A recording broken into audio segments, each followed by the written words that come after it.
좋은 날입니다. 오늘도 말씀 안에 승리하는 하루 되시기를 기도하겠습니다. 오늘 생명의 산 본문은 스가랴 8장 1절부터 17절입니다. 오늘 본문에서는 하나님께서 베델 사람들이 한 금식에 대한 질문의 대답으로 조상의 죄를 답습하지 않고 말씀에 순종한다면 예루살렘이 회복되어질 것을 말씀하시고 성전을 재건하여 거룩한 제사장 나라로서 열매 맺을 것을 독려하시는 모습이 나옵니다. 이 구절들을 통해 하나님께서 무엇을 말씀하시는지 살펴보도록 하겠습니다. 1절부터 3절입니다. 만군의 여호와의 말씀이 임하여 이르시되 만군의 여호와가 이같이 말하노라. 내가 시온을 위하여 크게 질투하며 그를 위하여 크게 분노함으로 질투하노라. 여호와가 이같이 말하노라. 내가 시온에 돌아와 예루살렘 가운데에 거하리니 예루살렘은 진리의 성읍이라 일컫겠고 만군의 여호와의 산은 성산이라 일컫게 되리라. 하나님은 시온을 위하여 크게 질투하신다고 말씀하십니다. 여기서 시온은 예루살렘을 말합니다. 이 말은 어제 본문 마지막에서 예루살렘이 황폐케 될 것이라고 말씀하신 이후에 이어지는 말로 누구도 예루살렘을 함부로 소유할 수 없고 다시 하나님의 것으로 회복시키실 것이라는 의미입니다. 여기서 질투의 원어는 키나로 열정, 열심, 질투라는 뜻입니다. 하나님의 열심으로 예루살렘을 회복시키실 것이라고 말씀하시는 것입니다. 그래서 3절에서 하나님께서 다시 시온에 돌아와 예루살렘에 거하시며 예루살렘을 다시 진리의 성읍이라 일컫게 만드시고 만군의 여호와의 성산이라 일컫게 하실 것이라고 말씀하십니다.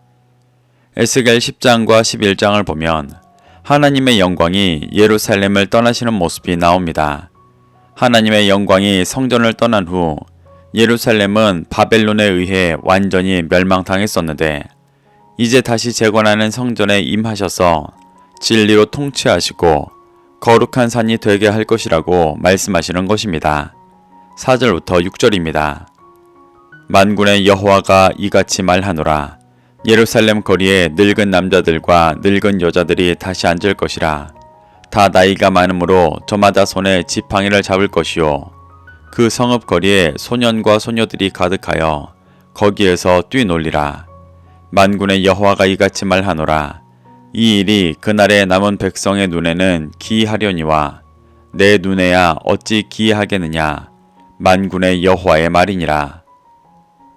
하나님은 예루살렘이 회복되면 늙은 남자와 늙은 여자가 다시 앉을 것이라고 말씀하십니다.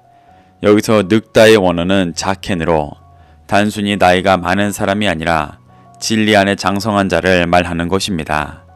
이러한 자들이 거리에 다시 앉는다는 것은 진리를 가르칠 것이라는 의미입니다.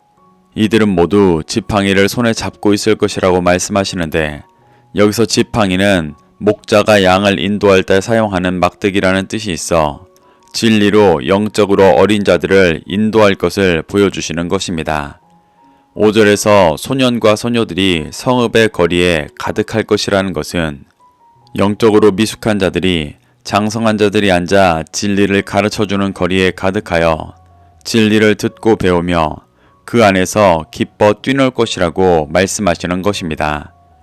6절에서 그 날에 남은 백성은 포로에서 귀환한 자들을 말합니다. 그들의 눈에 회복된 예루살렘의 모습이 기이하게 보인다는 것은 그들이 예루살렘의 회복을 꿈꾸고 소망하지 못하고 있기 때문이었습니다. 하지만 하나님은 그들의 절망과 상관없이 예루살렘의 회복을 반드시 이루실 것이라고 말씀하시는 것입니다. 7절부터 8절입니다. 만군의 여호와가 이같이 말하노라. 보라, 내가 내 백성을 해가 뜨는 땅과 해가 지는 땅에서부터 구원하여 내고 인도하여다가 예루살렘 가운데에 거주하게 하리니 그들은 내 백성이 되고 나는 진리와 공의로 그들의 하나님이 되리라. 하나님은 내 백성을 해가 뜨는 땅과 해가 지는 땅에서부터 구원해내고 예루살렘 가운데 거주하게 하신다고 말씀하십니다. 이는 7장 14절에서 여러 나라에 흩어져 고난받은 백성들을 다시 회복시켜 구원으로 인도하실 것이라는 말씀입니다. 이미 1차로 귀환민들이 5만여 명 돌아와 성전을 회복하다가 여러 방해 속에서 절망하고 있었지만 하나님은 모든 흩어진 백성까지 다시 모으셔서 예루살렘을 온전히 회복시키실 것이라고 말씀하시는 것입니다. 9절부터 10절입니다. 만군의 여호와가 이같이 말하노라. 만군의 여호와의 집, 곧 성전을 건축하려고 그 지대를 쌓던 날에 있었던 선지자들의 입의 말을 이 날에 듣는 너희는 손을 견고히 할지어다. 이 날 전에는 사람도 삭을 얻지 못하였고 짐승도 삭을 받지 못하였으며 사람이 원수로 말미암아 평안히 출입하지 못하였으나 내가 모든 사람을 서로 풀어주게 하였느니라.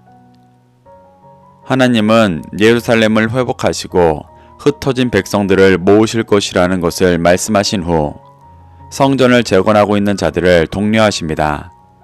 9절에서 말하는 성전을 건축하려고 그 지대를 쌓던 날은 18년 전 귀환민들이 처음 성전을 건축하기 시작한 때를 말합니다. 하나님은 그때부터 선지자들의 입을 통해 성전 재건을 독려하시고 인도하셨던 말씀들을 지금 기억하여 흔들리지 말고 손을 견고히 해 성전 재건을 완성하라고 말씀하고 계십니다. 10절에서 이전에는 사람과 짐승이 삭을 받지 못하였으며 사람이 원수로 말미암아 평안히 출입하지 못하였다는 말은 성전 재건이 멈춰있는 시간 동안 정당한 대가를 받지 못하며 경제적으로 궁핍했다는 것을 말하는 것이라기보다 성전에서 제사 드리는 사람과 제물로 드려져야 하는 짐승이 온전한 기능을 할 수 없었던 것을 말하는 것입니다. 또 성전 재건을 방해하는 세력으로 인해 성전의 기능을 위해 온전히 출입하지 못했던 모습도 말씀하고 계십니다. 하지만 이제 하나님께서 성전을 다시 재건하도록 인도하셔서 그 기능이 회복될 것이라고 말씀하고 계십니다. 11절부터 13절입니다. 만군의 여호와의 말씀이니라. 이제는 내가 이 남은 백성을 대하기를 옛날과 같이 아니할 것인즉 곧 평강의 씨앗을 얻을 것이라. 포도나무가 열매를 맺으며 땅이 산물을 내며 하늘은 이슬을 내리리니 내가 이 남은 백성에게 이 모든 것을 누리게 하리라. 유다 족속아, 이스라엘 족속아, 너희가 이방인 가운데에서 저주가 되었었으나 이제는 내가 너희를 구원하여 너희가 복이 되게 하리니 두려워하지 말지니라. 손을 견고히 할지니라. 하나님은 이제 남은 백성들을 고난의 때와 같이 대하지 아니하시고 곧 평강의 씨앗을 얻게 하실 것이라고 말씀하십니다. 여기서 평강의 원어 샬롬은 구원받을 백성들이 누릴 근본적인 평안으로 그 씨앗을 얻게 되어 백성들 가운데 진정한 샬롬의 열매가 맺어지게 하실 것이라고 말씀하시는 것입니다. 그래서 포도나무가 열매를 맺고 땅이 산물을 낸다는 것은 단순히 농작물이 잘 되어 경제적인 이익을 얻게 된다는 것이 아니라 이스라엘이 샬롬의 열매를 맺는 포도나무와 땅이 되어 그 열매를 누리게 될 것이라고 말하는 것입니다.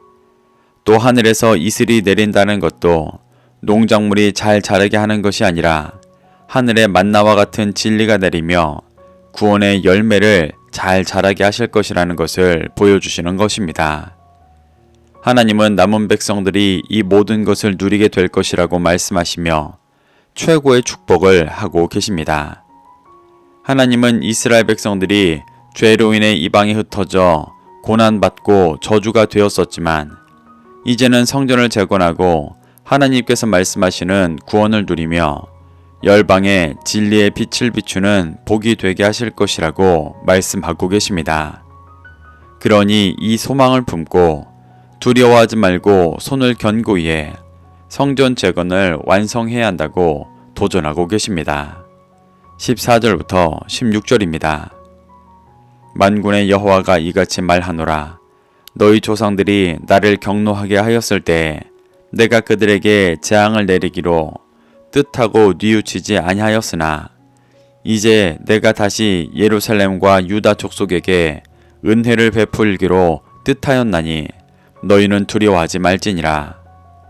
하나님은 과거 조상들이 죄를 범하며 하나님을 경노하게 하였을 때 그들에게 재앙을 내리려고 하신 것을 돌이키지 않으셨었지만 이제 고난을 통과해 회개하고 돌아온 귀한민들에게는 은혜를 베풀어 성전을 재건하고 하나님께서 임재하시는 예루살렘을 회복하실 것이니 두려워하지 말고 그 인도하심을 따르라고 도전하고 계십니다. 16절부터 17절입니다. 너희가 행할 일은 이러하니라. 너희는 이웃과 더불어 진리를 말하며 너희 성문에서 진실하고 화평한 재판을 베풀고 마음에 서로 회하기를 도모하지 말며 거짓 맹세를 좋아하지 말라. 이 모든 일은 내가 미워하는 것이니라. 여호와의 말이니라. 하나님은 자신이 은혜를 베풀기로 결정하셨기 때문에 이제 귀한민들은 성전을 재건하고 다시 제사장 나라로서 살아가는 일을 행하면 된다고 말씀하십니다. 이웃과 더불어 진리를 말한다는 것은 제사장 나라의 본래의 기능대로 열방에 하나님의 진리의 말씀을 전하는 일을 하라는 의미입니다. 또 너희 성문에서 진실하고 화평한 재판을 베풀라는 말씀은 진리의 기준으로 선한 것과 악한 것을 구별하여 샬롬에 이르게 하는 재판을 행해야 한다고 말씀하시는 것입니다. 이 또한 열방의 진리의 기준을 제시해야 하는 제사장 나라의 일이었습니다. 그리고 서로 해하기를 도모하지 말고 거짓 맹세를 좋아하지 말며 열방을 진리로 섬겨야 할 것을 말씀하고 계십니다. 하나님은 이 모든 것을 미워하시기 때문에 다시 육신의 소욕대로 이러한 일들을 반복하는 조상들의 죄를 범하지 말고 온전한 제사장 나라로서 회복되어져야 한다고 도전하시는 것입니다.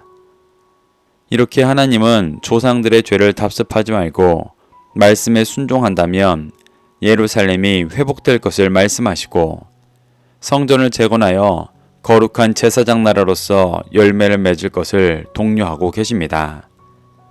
우리도 이러한 하나님의 역사하심 속에서 교훈받아 우리를 진정한 성전으로 회복하실 하나님을 믿고 소망하며 형식에만 머물러 있었던 내 안의 옛 성전을 허물고 진리로 새롭게 되시기를 축복합니다.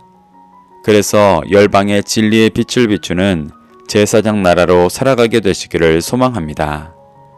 오늘도 말씀을 심령에 새겨 승리하는 하루 되시기를 기도하겠습니다.